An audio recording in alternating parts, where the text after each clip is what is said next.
Now that Shubman Gill is the test captain of the Indian cricket team, should he bat at number 4 in test cricket? With India tour to England just a couple of weeks down the line, it is really important to make sure the Indian management and the Indian team get their batting order in check. With the new captain, it will be curious to see if he is going to bat at number 4, and if he does, will he be successful? Now, before we talk about Shubman Gill, the batter, and the batting order itself, hit that subscribe button. As soon as Shubman Gill was appointed the test captain, it also happened to coincide with the announcement of Virat Kohli's retirement. And so this got the media buzzing about whether or not Shubman Gill should actually slot himself down to number 4, where he can possibly do much better for the Indian cricket team. Now, it is no secret that Shubman Gill has had his fair share of struggles in test cricket. While he has taken to the ODI format like a fish to water, that has not been the case in the red ball format. With an average of just 35 in 32 test matches, one can say that Shubman Gill has not only been given the longer rope, but he's also struggled to make good use of that long rope. Now, while he did start his test career batting at the top of the innings, opening the innings, he did not do particularly well there with an average of just 36. Thereafter, Cheteshwar Pujara was dropped from the side. Shubman Gill decided that he would want to bat at number 3, where he's also had similar records, still having an average of just 37. And more than the average itself, it's the fact that he's not been able to get runs overseas, especially considering the fact that now India is going to be touring England for 5 test matches, which also happens to be his first full England tour. In the 3 matches that he has played in England thus far, that includes the World Test Championship finals, he's really struggled with an average of just 14 and a high score of just 28. Even in the 24 innings that he's played away from home, he has just 100 that came in Bangladesh, and apart from that, he's just got 250s. In the Sena countries too, he's absolutely struggled, and this was also evident in the recently concluded Border Gavaskar Trophy, where he would get a start a lot of the times, but then eventually continue to get out. Interestingly enough, a lot of people think Shubman Gill struggles to face the new ball, which is also why he should not bat at number 3 or even open the batting, because of the obvious weakness that every bowler knows around the world with the ball coming into him due to the lack of footwork early on in the innings. But interestingly enough, when you look at numbers, you realize that's not necessarily true with Shubman Gill. Since Jan 1st, 2020, between the overs 0 and 20, Shubman Gill has gotten out 52% of the time. But when you compare him to the top run getters of the position 1, 2 and 3, you'll realize only Dean Elgar, Karuna Ratne and Usman Khawaja are the only 3 batters better than him in terms of not getting out as early. And even when you compare Shubman Gill in the Sena countries, not only is his percentage better with a percentage of 52.6, but only 2 batters in the name of Dean Elgar and Manas are better than him. So evidently, if you look at these numbers, you will realize that Shubman Gill doesn't necessarily have a problem with the new ball because he doesn't get dismissed as much. Even so, his test average overall or around the world are quite low. And this is where the problem begins. We looked at the number of times Shubman Gill has come out to bat, has gotten some sort of a start, a score between 10 and 30, and from there how often he's been dismissed. We compared Shubman Gill to the prominent number 3s in test cricket at the moment, and something that stands out is that Shubman is getting out every third innings between a score of 10 and 30. And so what this means is not only is Shubman getting out every third innings in a score of 10 to 30, but every time he gets a start, he's usually throwing it away. And another thing we wanted to see is how he fares against the top run getters since Jan 2020 in the world of test cricket. Even here, if you compare Shubman Gill to the top 5 run getters, only Ollie Pope is more likely to get out in a score of 10 to 30. And essentially, this is what the problem is. For a batter to firstly get starts is something in test cricket itself, but for a batter to get starts and then to be consistently throwing it away, this is where Shubman Gill's biggest problem is. Especially because we've seen so many innings where Shubman Gill has come in, he's looked good, he's hit 2 to 3 boundaries, and after that he's gotten out in the most absurd fashion. This was also evident in the recently concluded Border Gavaskar Trophy, where Shubman got a couple of pretty 20s and 30s, but he was not able to convert any of these scores to something substantial. And this is why we come to why should Shubman Gill bat at number 4. For one, he will be protected from the new ball, and this is nothing to be ashamed of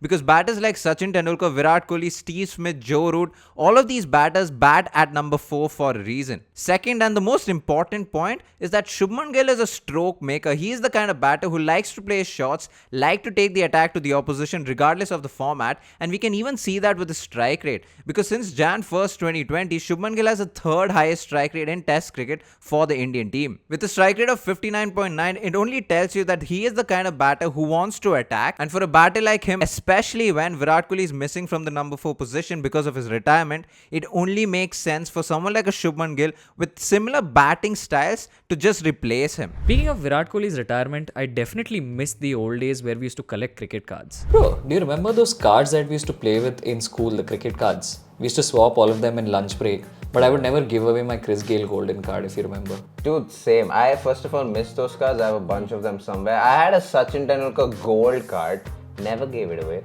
but I don't know where it is and I miss playing with them. Why did you ask? You know what? I've been collecting them once again for the last couple of months. What do you mean?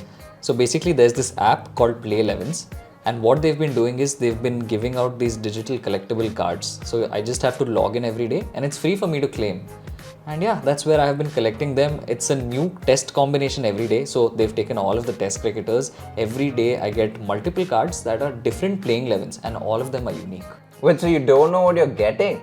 Bro, exactly. The fact that it's random, completely random, this is what makes it very addictive also, because you don't know the kind of playing 11s that you're going to get. And you know what's interesting? I heard they're also coming up with a marketplace where you can trade these cards, and they're also going to be launching some kind of gameplay. So you're telling me I can pull a Kapil Dev or a Shane Warne tomorrow and not lose it because it's all digital? Dude, that's insane. Then send me the link because even I want to do this now. Of course, Aswin's going to get the cards, but it's also a link that you can check out. Check out Play 11s, collect your free cards, do it daily, and loyalty has its rewards. Link in the description. Now, while we are having this conversation of Shubman Gill at number 4, something that we also need to keep in mind is that he's now going to have the added responsibility of being the captain. Now, while we have done a separate video on Shubman Gill as a captain that you can check out, it is important to know that Shubman does have some captaincy experience. He captained India for 5 T20 matches that they played against Zimbabwe, and of course the results were good. He ended up winning that series 4-1. Shubman's also been vice captain of the under-19 squad in 2018, and they went on to win that tournament as well. Now that of course is on his white ball captaincy experience apart from the IPL itself, but coming specifically to the red ball format, Shubman has been captain in 5 first-class games. Here he's won 1 of the games, lost 2 and drawn 2 matches. But more importantly, here he wasn't just a captain in the Ranji Trophy setup, he was also a captain for India A in the Duleep Trophy, and he was also India A's captain versus South Africa A when it came to an unofficial test match. In all of these instances, he was the youngest player in the team, and this speaks something about the kind of leadership ability that he possesses and his potential ability to rally all of his teammates around him. It's also important to note that in the unofficial test match against South Africa, where he was the captain, he also got important runs. He scored an important 153 ball 90 on a spin-friendly wicket that eventually ensured that his side went on to win that game by 7 wickets. And I say this because it's important to know how Shubman the batter will do when he's also had the added responsibility of being a captain. This is something that is going to take center stage because it is no joke being the captain of the Indian cricket team. And this is where we go from Shubman Gill at number 4 to structure a batting lineup around Shubman Gill, the captain and the player. And it comes with no surprise that Jaiswal will be one of the openers with a first-class average of more than 50, a century in Australia, and a quick 50 in the second innings in the practice game. It's a no-brainer for Jaiswal to be in that playing 11 straight away. With him, of course, the right opener to go with Yashasvi Jaiswal for the England tour will be KL Rahul. For someone who played 5 matches in the Border Gavaskar Trophy with an average of 30,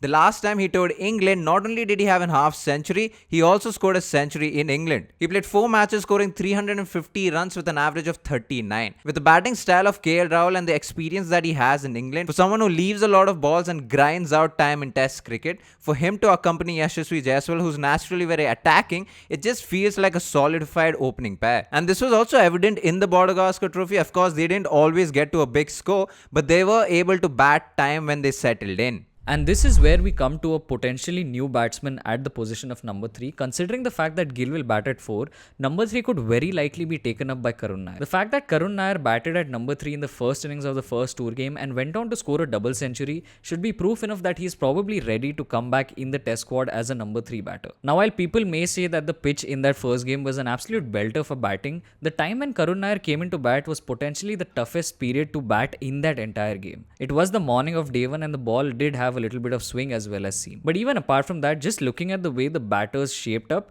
Karun Nair definitely looked the most solid and the most assured at his stay in the crease. One other batter who could potentially bat at number 3 is Sai Sudarshan. We've made a whole video on why we think he might not be ready yet to play at number 3 for India.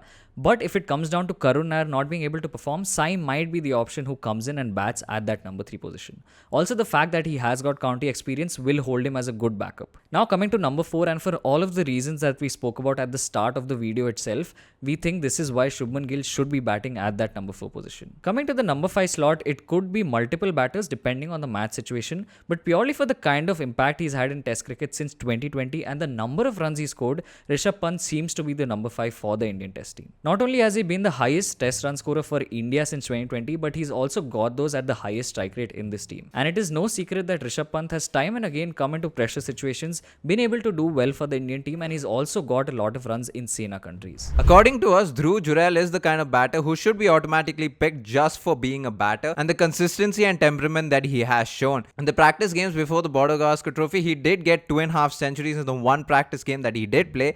Even in the first practice game against the England Lions, he did score a 94 in the first innings and batted number 3 in the second innings and got another 50. Another name who is an all-rounder who has been the best all-rounder in international circuit in the test format for the last couple of years, Ravindra Jadeja will be an interesting player in England because he can bat up the order, because there have been situations where the Indian team management have pushed him up the order, but he's also someone who's known to bat with the tail and stitch on partnerships. For someone who has an overall average of 29 in England, and in the 2021 series he scored a century and a half century, and by the end of that series had an average of 31. But when it comes to his bowling averages, England is one of the worst countries to bowl at for him. With a bowling average of 43 overall and 56 in the last series when India toured England, it just goes to show that Jadeja might just be someone struggling to bowl in England, or at least struggling to pick up wickets. And this is where we come to the last couple of all-round batting options that we have. Obviously, if Jaddu is not a first preference, then very likely Washington Sundar could get some games, and this would be his first experience in England. But apart from that, if we look at the fast bowling all-rounder, you have Nitish Kumar Reddy as well as Shardul Thakur. Now, both these batters have done well. Nitish Kumar Reddy, in fact, in the tour game got a 50, and before that, we saw him get a century in the Border Gavaskar Trophy as well. But how good is Nitish Kumar Reddy with the ball is something that is yet to be seen. Whereas in the case of Shardul Thakur, we definitely know for a fact that he is a better bowler than NKR, and more importantly, Shardul too has got a lot of runs in England with 250s in just the 5 innings that he played there. This has been a video on the potential batting order and what the top 8 for India could look like in the first test against England. We are going to be doing more detailed analysis on what exactly the Indian players need to do to beat England in England, and also we will be going live pre and post every day of the test match. So definitely stay tuned for that. If you like this video, leave your comments down below. Tell us what your top 8 looks like. Thank you so much for watching. Peace.